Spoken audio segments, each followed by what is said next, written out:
Many children have a hard time with anger. The emotional unrest they have causes all kinds of dissonance and tension in their lives. They need a plan. Parents are the best people to bring about change in a child's life. I'm going to talk to you about what that looks like or some preliminaries for developing an anger management plan.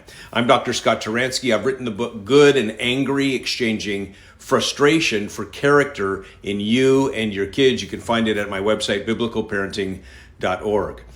Now, if we're working with anger, it's often this anger that's overcome. A child just is so upset at 5 years old or 10 years old or 15 years old.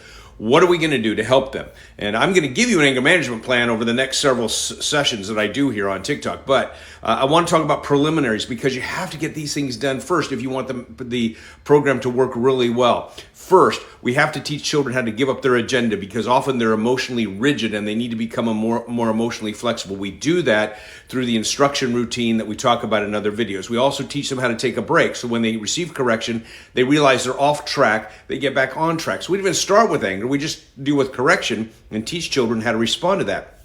So we're trying to help children understand what emotional flexibility is. And there's one more key idea I want to communicate here today that you want children to understand because it provides the hope necessary to actually work into an anger management plan.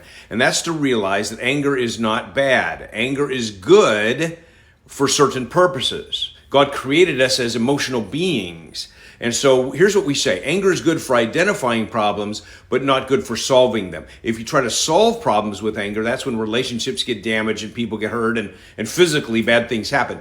But we start with this idea that anger is good. It's not evil. And that's so helpful for if children can get this harnessed in their life, they can be much more effective in their lives. These are the children who are emotionally sensitive. These are the children who can walk into a room and they can see something going on before others because they pick up on emotional cues. When I empower a child with this sense of vision about the power of emotions and managing them well, it just gives them the hope they need to start working on managing the anger when it gets out of control, when it crosses the line.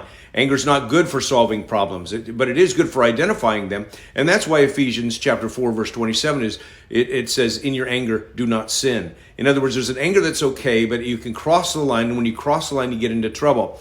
So I got a lot of ideas that we use in our coaching program to help children deal with anger, but you've got to start with some basics. Often when we deal with these basics, we see that we've got some real success taking place in children's lives, and we don't need an anger management plan. I'm going to lay out an anger management plan coming up, but start with these ideas that we want to provide children with the hope they need in order to move forward. You can learn much more on my website at biblicalparenting.org.